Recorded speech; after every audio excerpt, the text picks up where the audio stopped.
Tu as envie de bâtir une conciergerie à succès? Tu es au bon endroit. Je m'appelle Vanessa Guérin. Chaque semaine, retrouve-moi pour parler conciergerie, location courte durée, entrepreneuriat et même quelques anecdotes. En solo ou accompagné, apprends les meilleures stratégies qui vont te permettre de vivre pleinement de ta conciergerie sans sacrifier ton temps. Bon épisode! Bonjour à tous, bienvenue dans un nouvel épisode du podcast La Conciergerie. Aujourd'hui, c'est un épisode Histoire de conciergerie où j'interviewe. Maintenant, c'est le deuxième, donc si vous avez écouté le précédent, vous savez que j'interviewe une conciergerie qui a plusieurs années d'expérience ou alors qui a une très grosse évolution. Je lui pose des questions sur son fonctionnement, sur des anecdotes, tout plein de choses. Donc, le deuxième épisode, j'espère qu'il vous plaira. Bonne écoute! Bonjour Manon, bienvenue sur le podcast La Conciergerie. Je suis ravie de t'inviter aujourd'hui pour un deuxième épisode du format Histoire de conciergerie. Je t'invite à te présenter, à nous expliquer depuis quand tu as ta conciergerie et nous dire un peu tout ce qu'on peut savoir sur ta conciergerie, sur le nombre de biens, si tu veux bien le partager, et ton secteur. Oui, pas de souci. Bonjour, merci déjà pour cette interview, c'est très gentil. Alors moi, je suis Manon, je suis la gérante de la conciergerie Groomy. Ça fait maintenant presque 10 ans. Moi, j'ai créé Groomy en janvier 2014, donc on va dire un petit peu plus de 9 ans. Notre secteur, on est sur Montpellier et 30 km alentour. Donc on fait le bord de mer, par la basse, Carmont, des plages et aussi un petit peu dans les terres, Castries, Rastin-Clear, etc. pour ceux qui connaissent. Actuellement, alors je les ai comptés ce matin, on est à 112 logements sur tout ce secteur. Alors ça peut aller des résidences qu'on gère, des résidences hôtelières, où on a plus de 18 logements dedans, jusqu'au max de 500 mètres carrés, parce que vu qu'on est un peu aussi dans les terres, on a des logements un petit peu plus grands. Et on a aussi des studios dans les Cuissons, dans le centre historique de Montpellier. Donc on a vraiment des biens complètement différents, avec des typologies différentes dans Groomy. Ok, tu dis on, vous êtes plusieurs? Alors, il faut savoir que Groomy, à la base, c'est une entreprise familiale. Moi, j'ai monté ça avec mon père, parce que quand j'ai créé Groomy, j'avais 21 ans. Et donc, du coup, on est une famille d'entrepreneurs. Donc, moi, je sortais de l'hôtellerie de plein air 5 étoiles parce que je travaillais avec mon père qui dirigeait un camping 5 étoiles. Et c'est vrai qu'une fois mes études terminées, on a décidé de mettre tout notre savoir-faire, en fait. On faisait au camping, donc les check-in, le check-out, les ménages, la blanchisserie, au service des particuliers. Donc, c'est comme ça que Groomy a été créé. Donc, on est associé avec mon papa dans Groomy. Il m'a aidé, on va dire, les 4-5 premières années. Puis après, il s'est enlevé de la société. Et là, actuellement, je dis on parce qu'au fur et à mesure, j'ai créé une équipe. Mais on va dire au niveau des papiers, maintenant, je suis seule dans la conciergerie. Ok. Groomy, ça vient d'où? Alors, Groomy, le nom en lui-même, à la base, moi, je suis partie des grooms d'hôtel, ceux qui sont un petit peu dispo des locataires et des clients. Parce qu'il faut savoir qu'au tout début, Groomy, on était une conciergerie pour particuliers et entreprises. C'est-à-dire qu'on offrait des services, par exemple, si quelqu'un voulait un plombier compétent qui appliquait les tarifs au marché, etc., on leur fournissait parce que de par l'expérience du camping, on avait quand même un panel d'artisans et un répertoire qui était assez conséquent. Et en fait, au fur et à mesure, on est revenu, on va dire, à nos premiers amours, qui est vraiment la partie touristique, hôtellerie et voyageurs. Donc voilà, donc Groomy, le nom vient de ça, du groom d'hôtel. Et puis j'ai voulu un petit peu le franciser en mettant le I et non pas le Y. Tout le monde met un Y, mais c'est un I. Et voilà, je trouve que c'était un nom court, pas mal pour la communication, parce que moi, je fais des études de com et ça reste en tête. Donc Groomy, c'est sorti comme ça. Ok, d'ailleurs, on y vient. On y vient sur ton parcours. Ouais. Tu dis que tu as fait des études de com et ensuite tu as rejoint le camping familial? Alors, c'est pas le camping familial, attention, mon père n'était pas le gérant, mais il était le dirigeant, le directeur de ce camping. Moi, en fait, j'ai fait pas mal de saisons avec lui, j'ai taffé très jeune. Je faisais les saisons estivales où je faisais les nettoyages dans les mobil-hommes, etc. Et en fait, à côté, oui, j'ai fait des études de com, de communication et de publicité. Après, je me suis spécialisée dans le management et à côté, après, j'ai fait un bachelor immobilier pour avoir ma fameuse carte de gestion immobilière pour pouvoir commercialiser les biens. Et après toutes les saisons, toute la partie commercialisation des linéaires au camping, etc., ben, ça m'a vraiment, mais, ça a été une école fantastique de faire ça. Parce que quand j'ai débuté Groomy, quand j'ai créé Groomy, ben, j'avais vraiment un énorme bagage, enfin, énorme entre guillemets, parce que le secteur touristique, ça dépend d'énormément de facteurs, ça évolue super vite, donc on est obligé à chaque fois de s'adapter. Mais c'est vrai que j'avais cette crédibilité au départ en me disant, bon, ben, en fait, j'ai cette expérience-là, même si c'est super compliqué en tant que femme aussi, hein. J'ai Mm. 21 ans, je suis jeune. Moi, au début, je faisais beaucoup de partenariats avec des gros promoteurs immobiliers de la région, que ce soit Hellénis, BPD Marignan, etc. Donc, quand tu te retrouves devant au centre de Montpellier, tous les archis qui développent des grosses résidences, etc., que tu as 21 ans, 22 ans, il faut avoir cet appui, cette crédibilité. Donc, au final, au fur et à mesure des années, j'ai quand même un peu affiné, tu vois. Mais ouais, bah, ce bagage-là était quand même super, super intéressant. Ouais. Et tu disais, tu as démarré il y a un peu plus de 9 ans. Ouais. J'imagine que tu étais une des premières, sûrement. Il ne devait pas y avoir beaucoup de choses pour se former. Comment tu as fait? Ouais. Bah, c'était super compliqué. Parce qu'en fait, il y a 10 ans, ouais, le secteur de la conciergerie spécialisée gestion locative courte durée, c'était tout nouveau. Donc moi, en fait, je suis arrivée avec mes grands sabots. La plus grosse difficulté que j'ai rencontrée, c'est comment me faire connaître. Sur le secteur montpelliérain, déjà, moi, le secteur, il est quand même vachement intéressant, touristique. On a la mer, on a la montagne. Montpellier, ça reste quand même une grosse métropole. Donc ça, c'était un avantage. Et de par l'implantation, moi je suis de Montpellier, donc j'ai toujours vécu là, donc c'est vrai que je connaissais bien le secteur. Maintenant, ouais, la question c'était déjà comment se faire connaître, quelle offre je vais proposer, comment je vais la commercialiser, et est-ce que je vais avoir la crédibilité derrière et être sûre de moi pour proposer mes services à mes clients? Parce qu'en soi, j'étais seule. Mon père était associé avec moi au début, mais il avait son activité à côté. Il m'aidait principalement financièrement, faut se le dire, au début. Parce que quand tu crées ta boîte, moi, j'étais pas auto-entrepreneur, j'ai commencé directement à SARL. Donc, il fallait des moyens, il fallait communiquer dessus, etc. Donc, on avait le réseau. On a fait directement quand on a créé Groomy, c'était en janvier 2014. On a fait une réunion avec les prestataires qu'on connaissait en disant voilà ce qu'on monte, diffusez-le et parlez-nous-en. Enfin, parlez de nous aux alentours. Et au fur et à mesure, on a pris un bien, donc des potes agents immobiliers, etc., deux biens, etc. Et le bouche à oreille a fait le reste. On a fait le site internet, etc. Mais pareil, les gens ne comprenaient pas. Mais en fait, pourquoi j'aurais besoin de vous pour commercialiser mon bien? Qu'est-ce que vous allez m'apporter de plus? Pourquoi vous prenez un pourcentage de commission?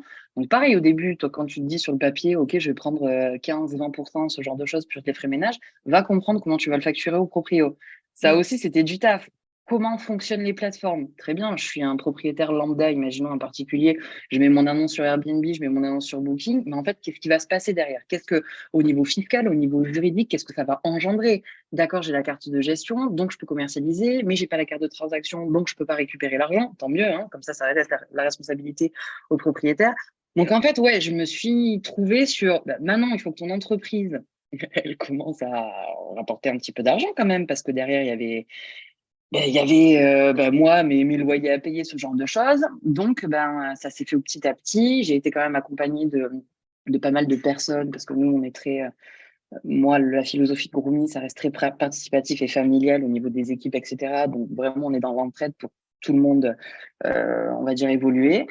Donc, ouais, c'était vachement compliqué. Pareil, au bout d'un moment, quand tu commences à prendre un petit peu plus de logements, la blanchisserie, tu la nettoies chez toi, c'est cool. Mais après, tu fais quoi? Le Mm, mm. drap-plat rose en 160 où tu as mis que c'était le drap-plat de Madame Durand, au bout d'un moment, l'étiquette, hein, t'as beau la coudre et compagnie, elle y est plus, tu t'en sors plus. Donc voilà, en fait, c'était des problématiques au fur et à mesure. T'as beau, et je pense que c'est dans n'importe quel secteur d'activité quand tu lances ta boîte, t'as beau te dire, putain, je vais faire ça comme ça, mon business plan, c'est ça, il faut que je rentre telle typologie de logement pour que ça me rapporte ça, mais pas du tout. C'est comme, je pense, l'éducation d'un gosse. Tu pars avec beaucoup de principes au début, éducatifs, il mangera que Mm. du bio, mais en fait, non, le petit pot, des fois, c'est bien.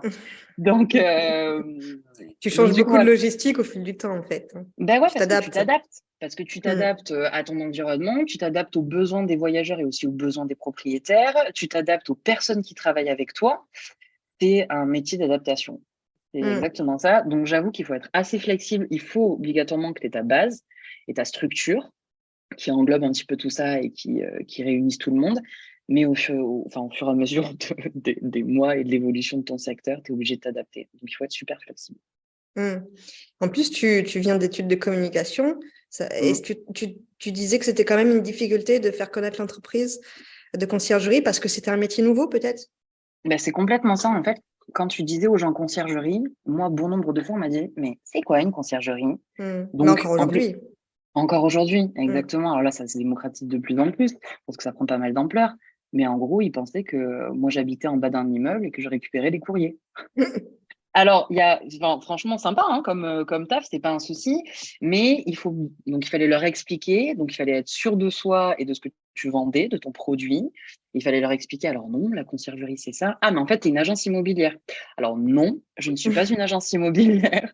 Donc, tu vois, en fait, c'était éduquer les gens par rapport à ton métier, leur faire comprendre. Donc, même au niveau de la communication, alors après, tu cibles les personnes que tu veux démarcher, mais pareil, au début, tu sais pas. Tu sais Hmm. pas si tu veux obligatoirement prendre de grosses maisons, alors donc, qui seront peut-être des résidences principales, donc que tu vas pouvoir louer que 120 jours l'année. Tu sais pas si tu vas rester juste sur des petits appartements au centre-ville, mais qui dit petit appartement au centre-ville dit frais de parking pour tes concierges, dit machin, des trucs.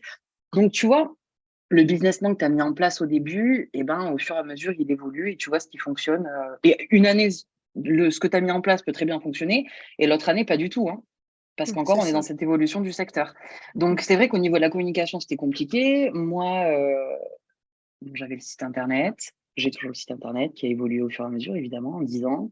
Je me suis dit, ben, comme chaque nouvelle entreprise, on va faire du boitage. Génial. Le boitage, perso, ça ne fonctionne absolument pas. Tu peux Non. avoir des jolis flyers avec tes jolies couleurs et des belles images de vacances en disant à tes particuliers, propriétaires, mais rentabilisez vos vacances, allez-y, laissez-nous un mois votre logement, etc. Ils s'en foutent parce qu'il faut qu'ils gagnent ta confiance aussi, parce que tu laisses pas C'est ça. ta maison ou ton appart à n'importe qui. Donc voilà, ouais, Hmm. c'était compliqué au début, très compliqué. J'imagine qu'en 9 ans, tu as dû en voir des évolutions sur le marché, non? Ouais, j'en ai vu pas mal, ouais, Tu as j'ai vu des pas idées mal en tête, là? d'évolutions. J'ai des idées en tête. Alors, il faut savoir quelque chose, c'est que notre métier, on travaille avec de l'humain et pour de l'humain qui est en vacances. Donc, il faut savoir que ça nous rajoute une trace supplémentaire. Les anecdotes, j'en ai des milliers. Bah, tu vas nous en L'humain, partager à la fin de l'épisode, de toute façon. oh, voilà, vous allez rire. Euh, donc, ouais, les voyageurs, quand ils viennent en vacances, nous, à la base, on faisait vraiment Airbnb, c'était on va chez l'hôte, on va chez l'habitant, on profite un petit peu de toutes les installations, de sa déco, etc. Au fur et à mesure de l'évolution des besoins de nos voyageurs, des clients, etc., on est maintenant obligé d'avoir un service qui soit vraiment égal sur tous nos logements. Donc l'apport en blanchisserie, les serviettes de bain, tapis de bain, il faut pas que ça soit une qualité médiocre parce qu'il y en a qui vont pas être contents parce que ça gratte. Hors de question de fonctionner avec du jetable. On leur met maintenant comme à l'hôtel des petits shampoings et des petits gels douche parce que sinon quand ils arrivent, s'ils ont rien, comment ça se passe? Voilà, il y a tout ça qui a évolué, Ça a tout ça évolué, qu'il ouais. fallait. Ouais, voilà, il fallait mettre, tu vois, une espèce de qualité hôtelière en place, même pour les Airbnb. Mais quand toi, au début, tu es une petite conciergerie, tu te dis, mais ouais, mais comment je vais faire ça? Il va falloir que j'ai de la trésorerie pour mes petits shampoings, et puis ça, tu peux pas le refacturer à tes clients. Donc, du coup, tu le mets dans quel logement? Mais tu peux pas leur mettre un et pas à l'autre, parce qu'au niveau de l'organisation, tes concierges, quand tu lui dis, bah, au 5 ranchins, t'en mets un, c'est les codes de logement, donc je dis comme ça, mais au 5 ranchins, tu mets deux shampoings, mais par contre, au 596 Elite, tu n'en mets pas. Ils vont dire, mais maintenant, comment ça se passe? Donc, voilà, il fallait vraiment cette Hmm. égalité. C'est ça qui est vachement compliqué. C'est ça qui est Du coup, vachement quand tu as dur. démarré, il y avait le linge ou il n'y avait pas le linge? J'imagine qu'il n'y avait pas de linge. Alors, au début, comme tous, j'ai fonctionné avec le linge des propriétaires. Ouais. Je le lavais chez moi. C'était vachement bien. Puis au bout d'un moment, mon mari m'a dit, écoute-moi bien, on n'est pas dans un pressing laverie multiservice, tout ça, donc tu vas trouver une solution. Donc après, j'ai contractualisé au tout début, il le faisait, j'ai contractualisé avec Elis. Hmm. Ça se passait bien, et puis ils n'ont pas du tout suivi l'apport de linge nécessaire en saison. Donc moi, je me retrouvais en plein samedi de juillet à aller acheter du linge, que ce soit bah, dans les grandes surfaces. Donc au bout d'un moment, je me suis dit maintenant, ça va pas être possible. Donc j'ai contractualisé avec Initial, qui est aussi une grosse société de blanchisserie, de location de linge. Et ça a été le même délire. C'est-à-dire Ah. que, bah, pareil, j'allais acheter les samedis et les dimanches pour avoir du linge. Et là, je me suis dit, Manon, et ça, j'ai fait ça qu'il y a 2 ans, hein. Je me suis dit, Manon, stop. Maintenant, ça suffit, fini. On se professionnalise. On a plus de 100 biens. Bon, il y a 2 ans, j'avais pas 100 biens, je devais en avoir 60. On se professionnalise, donc investis. Donc, j'ai acheté en quantité extrême, on va dire, mais au moins j'ai ce fonds de roulement, de la blanchisserie de qualité hôtelière. J'ai pris mes stocks. Donc là, pareil, hein, ça a été un super investissement. Et Mhm. pendant un certain moment, même il y a 2, 3 ans, je pouvais pas me payer parce que, tu vois, Mm. il Bien fallait qu'il y ait ce sûr. fonds-là.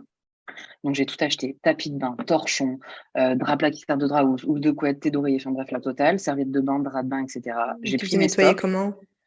Et du coup, j'ai contractualisé avec 2 pressings parce que maintenant, au bout d'une centaine de logements, on a pris 2 pressings Ouais. différents. Un pressing qui vient me récupérer directement le linge sale que mes concierges et mes managers posent dans le stock. Ils récupèrent le mardi et le vendredi en basse saison. Ils récupèrent le sale, ils me ramènent le propre. Moi, ce que je fais de mon côté ou mon assistant, on met après sur nos étagères et nos concierges viennent au stock. Ils préparent leur linge par logement et ils vont après dispatcher et faire les lits. Ok, ouais. Donc là, maintenant, on va dire le problème de blanchisserie a été résolu il y a 2 ans. Hein. Sur 10 ans, tu te rends compte, c'est Mm. pas, ça s'est fait Le quand même renouvellement vers du la fin. linge, il est régulier? Alors, renouvellement du linge, alors là, vu qu'on est sur un linge neuf d'il y a 2 ans, ouais, on commence à avoir des petites taches qui ne partent pas. Donc, soit notre service pressing, on lui met pour qu'il essaye d'autres produits dessus pour partir, soit sinon, c'est poubelle. Ouais. Parce que je vais pas mettre, s'il y a un petit trou ou s'il y a une tache, un espèce de patch supplémentaire avec un papillon collé dessus. Enfin, c'est ridicule. Je veux dire, nous, on a quand même des biens au fur et à mesure parce qu'on les sélectionne maintenant un petit peu plus, des biens qui sont qualitatifs. J'ai pas envie qu'ils se retrouvent avec un drap, avec un gros papillon dessus pour éviter le trou. Donc voilà, ça rentre dans ce fond de roulement de là au niveau du linge. Mais je sais que là, tu vois, on est complet ce week-end parce qu'on est le week-end de l'Ascension. Tout le monde a eu son linge, tous les lits sont faits et je suis sereine là-dessus. J'ai pas un voyageur qui va contacter un de mes managers ou qui va me contacter moi en me disant attendez, je suis arrivé, il y avait un énorme truc noir sur le lit, c'est n'importe quoi. Mm. Bien sûr, ouais. Ok, donc le linge, c'est réglé. Nickel. Le linge check. Euh, je voulais parler de ton évolution, parce que tu disais du coup au début que le plus dur a été de se faire connaître. Mhm. Ton évolution a été rapide, tu as eu beaucoup de biens. Ben, quelles ont été les premières démarches, vu que le boitage, ça n'a pas fonctionné? Alors, les premières démarches, il y en avait certains sur Qui ont Montpellier, alors je sais fonctionné? pas si c'est la ville qui fait ça ou pas, qui avait déjà le terme en tête de conciergerie et que ce terme-là voulait dire cette chose-là, donc répondait à leurs besoins.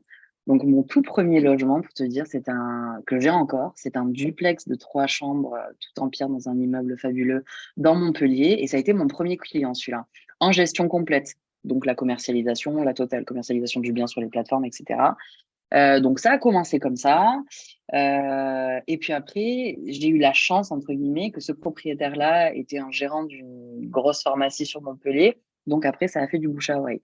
Mes contacts agents immobiliers, comme tous, je pense la plupart, parce qu'on n'est pas tous des idiots, hein, on démarche les agences immobilières en leur disant, eh ben écoutez, récupérez votre client de A à Z, c'est-à-dire il cherche un bien, il veut un investissement locatif, il veut pas le mettre en bail basique 369, ils veulent la gestion locative, sous-traitez, venez.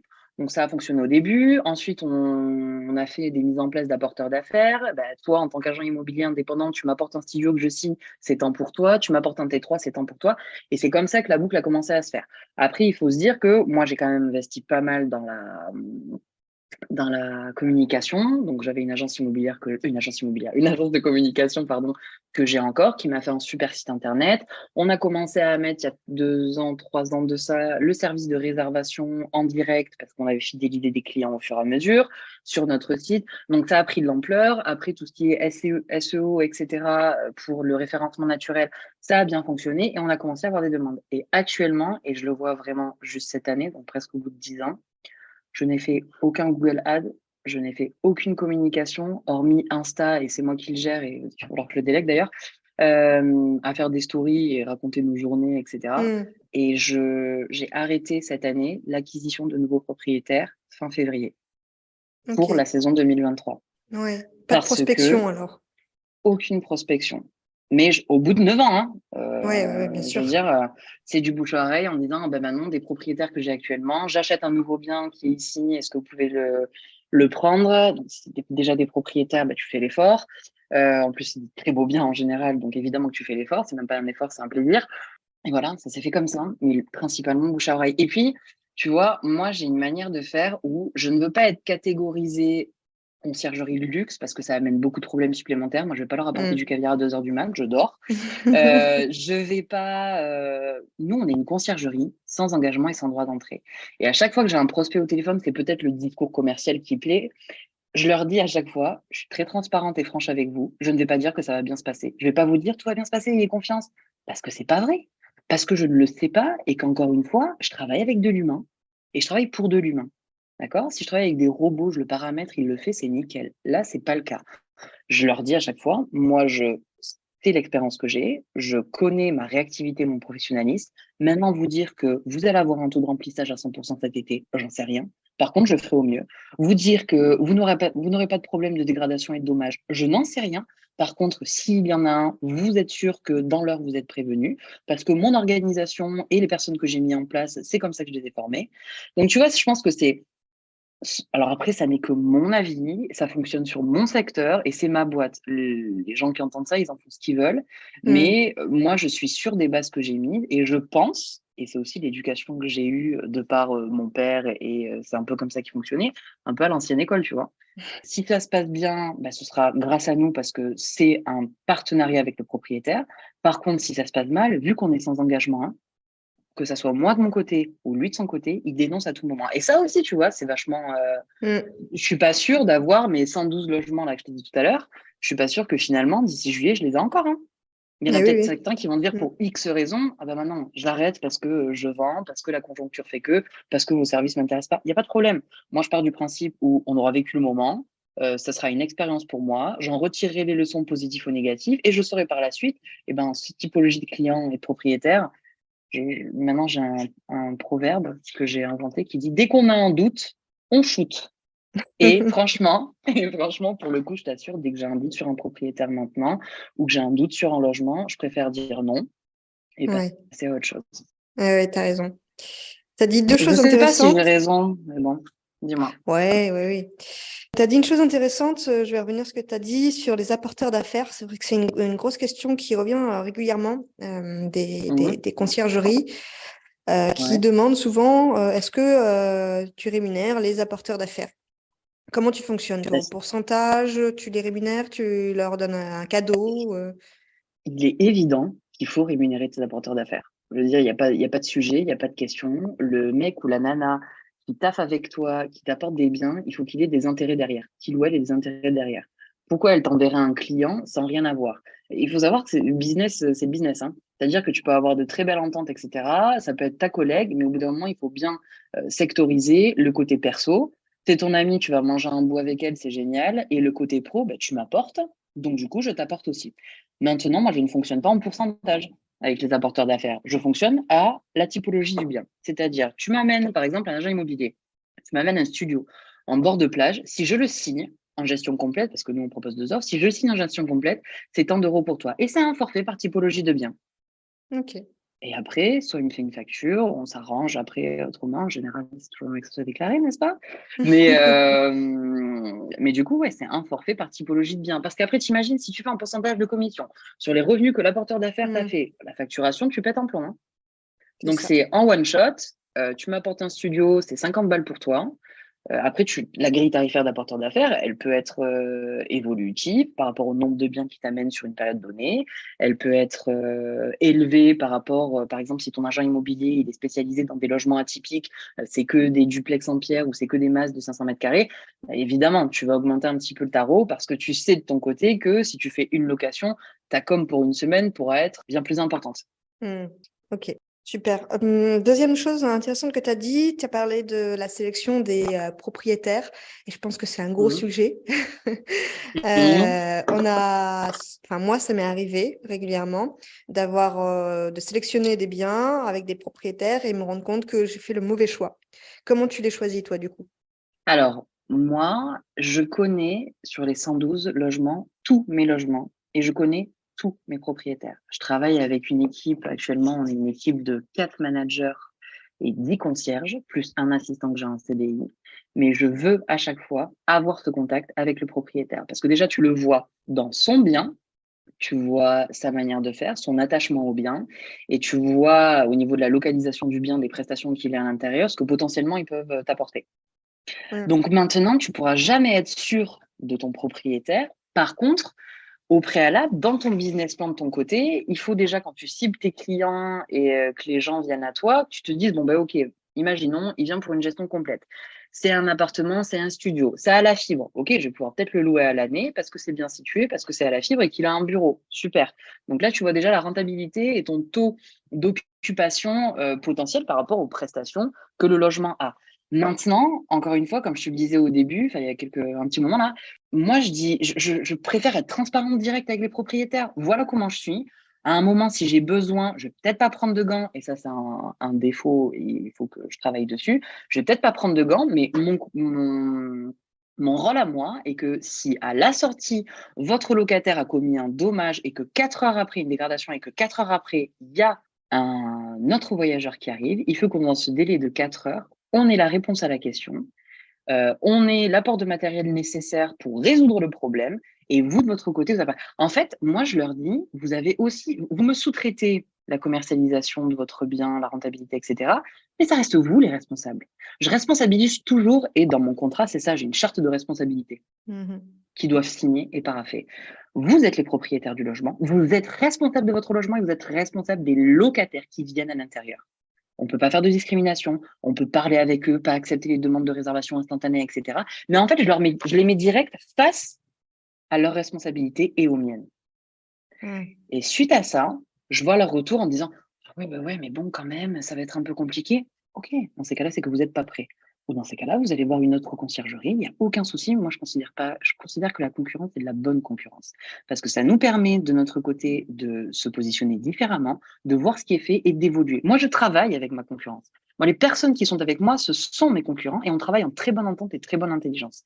Donc voilà, au niveau de la sélection des propriétaires, je préfère être franche et directe avec eux. Encore une fois, je ne dis pas que c'est la bonne manière, je ne dis pas que c'est la meilleure manière, mais je leur explique comment je fonctionne. Si cette méthode, alors, je peux faire ça parce que je ne suis pas à la recherche absolue de logement, tu vois, donc je peux être direct avec eux en disant voilà comment je fonctionne. Si ça ne vous convient pas, ben, ça aurait été un plaisir de vous rencontrer, de parler avec vous, et puis bonne continuation, et on passe à autre chose.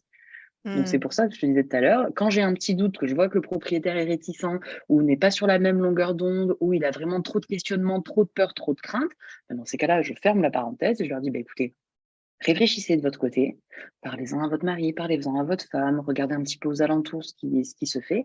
Et puis, si vous avez besoin d'autres questions, je suis dispo, je reviens vers vous, enfin, pas de souci. Ouais. Ok, c'est très clair. Donc, du coup, un propriétaire qui aurait trop de doutes, comme tu dis, ton fameux adage. Ouais, c'est ça, c'est l'adage, c'est le mot, exactement. Ok. Ouais, c'est Mais vrai après, que je ils ont souvent comprends des peurs, vraiment. ouais. Mm.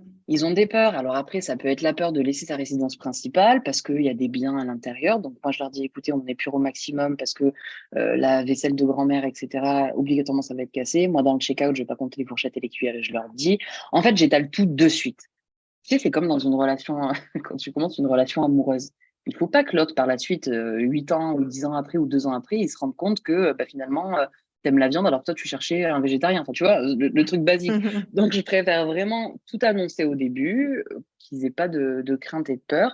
Maintenant, voilà, résidence principale, c'est compliqué de laisser son bien. Investissement locatif, tu as un crédit derrière, mais si moi j'ai un discours en leur disant, je peux pas vous garantir un loyer, enfin, des revenus par mois constants, voilà, je leur dis tout, puis après, c'est eux Bien qui sûr. s'adaptent et qui voient. Mm, mm. Tu as parlé de manager et de concierge. Est-ce que tu peux détailler c'est quoi comme poste? Est-ce que c'est city manager? Alors, au bout d'un moment, avec l'agrandissement du parc, c'est moi qui gérais tous les problèmes et qui étaient en astreinte constamment. C'est-à-dire qu'un flexible de douche sur tel logement, etc., c'est moi qui les gérais. Donc, le temps que je passais à gérer ces petits problèmes opérationnels, je ne le passais pas sur l'administratif, sur la commercialisation, etc. De plus, c'est super compliqué de trouver des concierges. Moi, ils sont auto-entrepreneurs ou ils ont des sociétés, de trouver des concierges et de les fidéliser. Des concierges qui travaillent bien, évidemment, et de les fidéliser. Donc, est arrivé un moment, il y a 2 ans de ça, je me dis, Manon, alors qu'est-ce qu'on fait? Soit tu prends une personne en CDI fixe qui va gérer tous ces problèmes, mais dans ces cas-là, au niveau des horaires, la ça va être compliqué. Soit les concierges que tu as actuellement, mais tu leur fais une espèce de petite promotion. Et donc, cette promotion, on va dire entre guillemets, c'est de les passer en manager. Le but du manager, moi je les appelle manager concierge, mais après chacun les appelle manager de zone, j'appelle ça. C'est-à-dire que là, actuellement, j'en ai 4. Le but des managers, c'est qu'ils ont des logements à disposition sur un secteur donné, avec une tarification de manager, d'accord, au niveau opérationnel, le ménage, etc. Et en plus, ils ont la moitié de ma commission. C'est-à-dire que sur un bien à 20% de commission, s'il y a un manager sur ce bien, on partage la commission en 10-10. Par contre, sur ce logement-là, je ne veux pas être au courant des problèmes de ménage, je ne veux pas être au courant des problèmes opérationnels de réparation. Je veux juste gérer la commercialisation et l'administratif. C'est juste ce que je veux. D'accord? Hmm. Je veux pas être pollué par ça. Donc, les propriétaires ont deux contacts différents. Nous, au bureau pour l'administratif, la commercialisation, parce qu'il y a le moins de soucis sur la fluctuation des prix à la nuitée, etc. Et le manager qui est sur place, qui gère le logement avec son équipe. Et je connais toutes les personnes qui interviennent dans le logement, hein, ça c'est sûr. S'il y a un souci, comme ça, on a une réactivité supplémentaire, les tâches sont partagées. Moi, j'ai toujours un suivi parce qu'on a des logiciels CRM qui permettent au fur et à mesure de me remonter l'historique des logements. Donc, je sais toujours ce qui se passe. Par contre, je ne veux pas être là à appeler le plombier, notre plombier qu'on a dans le répertoire, et je leur donne le répertoire, c'est pas le souci, pour caler l'intervention, pour aller dans le logement et du coup, pour intervenir. C'est le rôle du manager. Ok. Donc, un manager par ville, par zone, c'est ça? Un manager par zone ou par typologie de logement. Tout dépend de ce que souhaite le manager. Moi, je n'ai rien imposé. On est vraiment toujours dans Groomy, on est dans vraiment une grande famille par rapport à ça. On est dans un dialogue à chaque fois. C'est-à-dire, là, tu vois, fin d'année dernière, ouais, vers octobre, après la saison, j'ai fait un point avec mes concierges. Il y en a certains que j'ai passé manager en disant, voilà ce qui a été bien dans ta saison, ce que j'ai trouvé qui a été bien dans ta saison, voilà ce qui a été pas bien, voilà ce que je te propose. Parce qu'au fur et à mesure, les charges augmentent, l'électricité, l'essence, ce genre de choses. Donc, eux, ils arrivent à un moment où s'ils sont payés 20, 25 euros pour un studio, ben, ils gagnent pas grand-chose. Hmm. Donc, moi, c'est la solution que j'ai trouvée. Ben, il faut savoir que c'est une solution, je ne sais pas encore une fois si c'est la meilleure ou pas, mais ça me fait perdre de l'argent. Attention, tu arrives toujours à une période dans ta boîte où tu es obligé de prendre des décisions un petit peu radicales, donc là, en partageant finalement ton bénéfice Bien sur sûr. tes logements pour pouvoir grandir. Donc ça aussi, hein, c'est un switch dans ta boîte, pas évident. Et il faut être sûr des personnes que tu vas passer en manager, parce que ces personnes-là, c'est pas mes employés. Hein. Ces Hmm. personnes-là, ça reste des sociétés et des entrepreneurs. Tu fais un contrat avec eux qui est carré, qui est chiadé, c'est pas le souci. Mais pareil, qui te dit par la suite, donc déjà, ils engagent la crédibilité de ta boîte, et qui te dit par la suite qu'ils vont pas récupérer tes clients. Moi, je pars du principe où tout se sait et tout le monde le sait. Et puis, vu que je leur donne et que eux aussi me le rendent bien, moi, je leur ai dit à tous, hein, sans vous, Groomy ne serait pas là où il en serait, où la boîte serait. Et sans moi, vous n'aurez pas non plus cette évolution au niveau de vos entreprises et ce chiffre d'affaires supplémentaire. Hmm. Donc, finalement, c'est du donnant-donnant. Pourquoi on va se mettre des bâtons dans les roues si finalement, on va essayer juste de grandir parallèlement ensemble? Il n'y a aucun lien de subordination, on est des partenaires. Donc, c'est vrai que ces managers-là, je leur ai mis une petite pression supplémentaire en disant, les gars, soyez bons, d'accord? Hmm. Ils ont tous appelé et je les ai tous présentés aux propriétaires directement chez eux et l'introduction s'est fait comme ça. Et du coup, ils se sentent valorisés, le manager se sent valorisé, le manager, du coup, a du chiffre d'affaires supplémentaire qui lui permet par la suite, de développer aussi de son côté, d'apporter des clients supplémentaires, de bien gérer son équipe. Pour l'instant, moi, dans ce rôle de manager de zone, comme j'appelle, je ne vois pas d'inconvénient. Alors, pour être sûr que j'ai bien compris, ce Ouais. sont en fait des auto-entrepreneurs ou sociétés ou des petites conciergeries qui se sont lancées à la base Mhm. et Mhm. qui, quand ils ramenaient des clients, c'était sous le nom de Groomy. Et Alors eux, non, non, c'est non, pas non, non, ça? pas du tout.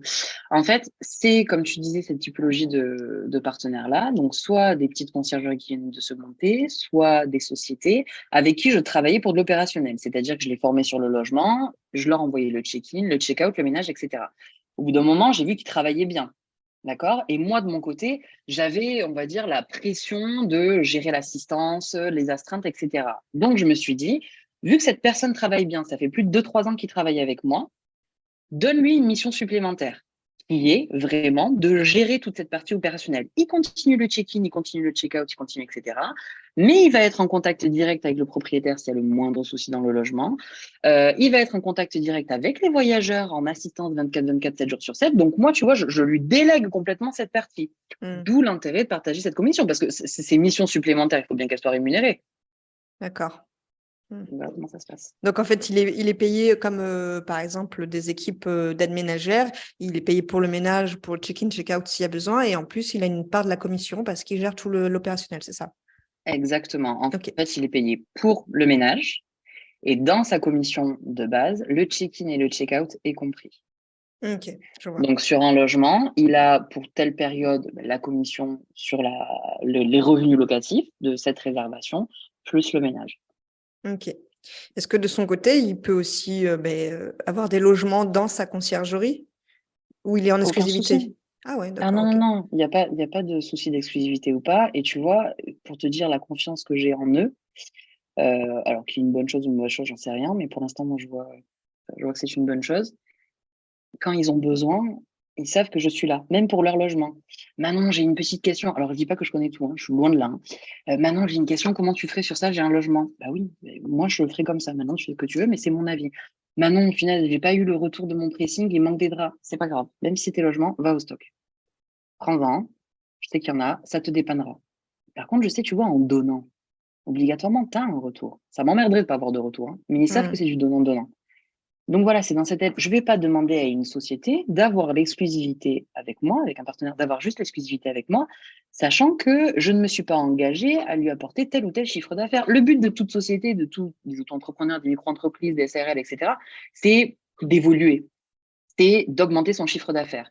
Donc si je lui dis, OK, t'es manager, mais je te laisse que 2 logements, et t'es en plus Mmh. en exclusivité, il Bien dit, sûr. waouh, OK, bah, c'est pas possible. Ouais, je gagne pas ma vie, je vais arrêter. Mmh.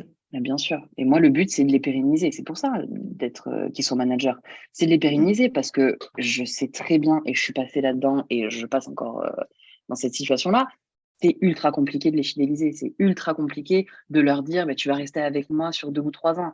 Moi, combien de fois au début, et même encore jusqu'à l'année dernière, en plein août, pour X raisons, ils arrêtent. Mmh. Parce que, ah ben non, moi j'ai envie d'avoir mes week-ends. Ah ben non, c'est compliqué. Ah ben ouais, cocotte, c'est bien mignonne, hein, mais secteur touristique, bah, tu vas travailler les week-ends, tu n'auras pas de vacances. Tes vacances, tu les prendras peut-être sur du novembre, hein, quand personne n'est en vacances. Et puis voilà. Mais tu le savais dès le départ. Eh ben, il y en a non qui ne savent pas. Et puis, tu peux pas être d'engagement avec tes partenaires parce que sinon, c'est considéré comme du travail dissimulé. Eh oui, Donc, ça aussi, c'est c'est sans vrai. engagement. Tu Mmh. peux avoir un préavis d'une semaine ou de 15 jours, ça, ok. Mais après, si tu commences à avoir un engagement de durée, tu es complètement assimilé salarié. Donc, tu es foutu. Bien sûr, ouais. Donc la fidélisation, c'est aussi par finalement la confiance et le fait de lui donner plus de responsabilités. C'est ça? Ouais, et la rémunération, c'est le nerf de la guerre. Il faut que tu leur montres qu'ils sont pas indispensables, parce que personne n'est indispensable. Même moi, dans ma société, je suis pas indispensable, hein, je peux être remplacée à tout moment. Mais il faut que tu leur montres que tu es reconnaissant. Franchement, je pense que le maître mot de ce métier, c'est de la reconnaissance. Les propriétaires, ils nous en donnent que très peu. D'accord? Moi, à chaque fois qu'il y a un commentaire positif ou même négatif, hein, je leur envoie en disant bravo. Franchement, c'est bien ce que tu as fait, ou fais gaffe, t'as merdé là-dessus, mais t'inquiète, la prochaine fois, tu t'amélioreras et je sais que tu peux le faire. Tu vois, c'est ce côté management, même si encore une fois, c'est pas tes salariés, c'est ce côté management que tu dois avoir avec eux. Et en plus, tout ce que je leur dis, c'est vrai. Quand je leur dis putain, t'as merdé, ils le savent. Et j'ai encore une fois le discours très franc avec eux. Et putain, mais oh, bien. La dernière fois, tu m'avais oublié la poubelle des toilettes. Maintenant, tu l'as pas oublié. T'es au top. Bravo. Mmh. Et tu vois, et c'est aussi toute cette partie team building, c'est-à-dire que ça aussi, ça rentre dans la fidélisation. Encore une fois, c'est pas mes salariés. Mais là, tu vois, début juin, chaque année, je fais un repas avant saison où je OK. les prends tous. Et je leur dis, allez, venez, on passe un moment de détente. Parce que le travail, il y a aussi ça. Tu vois, il faut que ça soit du plaisir. Il faut pas que, même si on rencontre des soucis avec des locataires qui ne comprennent pas comment s'ouvre telle ou telle chose, qui n'ont pas, bref, il faut qu'il y ait cette partie plaisir. Et moi, je souhaite leur apporter dans ces petits repas, en partageant bah, nos expériences ensemble, en se retrouvant tous ensemble pour vraiment bah, former une team, quoi, former une équipe. Mmh. Je vois, ouais. Aujourd'hui, tu travailles qu'avec des auto-entrepreneurs et des sociétés ou tu as des salariés? J'ai un salarié en CDI qui est mon assistant. J'avais pris une alternante l'année dernière que j'avais embauchée en CDI, qui était géniale, qui avait 22 ans et qui je pouvais pas concurrencer avec les States. Elle voulait partir aux Ah. États-Unis pour faire fille au père. Donc elle est partie en février dernier. Entre-temps, j'ai eu une autre personne mais qui s'est mis en accident de travail. Et là, en gros, j'attends une réponse pour un autre assistant. Mais pendant ce laps de temps, tu vois, il y a certains de mes managers qui sont venus m'aider au bureau contre rémunération, évidemment, mais Mmh. pour de l'administratif, etc. Donc là, le but, en effet, c'est d'avoir un assistant au bureau. J'attends juste une réponse que j'aurai normalement demain. Bah, d'ailleurs, c'est une de mes questions. Aujourd'hui, quel est ton quotidien, du coup? Alors, une journée type, ça va être du 7h, 18h, on va dire, au bureau. Euh, tout ce qui est mail, évidemment, administratif, rendez-vous commerciaux, ça c'est sûr. Toi Shooting qui les fais, photo, ouais. les rendez-vous? Ok, c'est- toujours. Alors là, ouais, ouais, ouais. Et puis, oui, parce qu'encore une fois, tu vois, comme je te disais tout à l'heure, je vais avoir le contact avec le propriétaire et voir son logement. Même s'il contractualise pas, au moins je vois dans quel secteur et quel domaine il y a de la demande, etc. Donc je veux vraiment faire ces rendez-vous commerciaux-là. Et puis moi j'ai besoin de relationnel. Comme tu disais que là tu étais dans un espèce Mm. de coworking parce que tu as envie de voir du monde, c'est vachement solitaire le métier de conciergerie, tu vois. Ouais, c'est Donc si sûr. t'as pas si t'as pas ce relationnel-là avec les propriétaires ou avec les personnes qui t'aident, tes partenaires, ça devient un peu compliqué. Ensuite, je fais tout ce qui est gestion de stock. C'est-à-dire, on a nos stocks qui sont pas loin, je réapprovisionne, je vois ce qui manque, je demande à toute la team s'ils ont besoin d'un produit particulier, s'ils ont envie de quelque chose pour que ça soit un petit peu mieux dans leur manière de fonctionner, de travailler.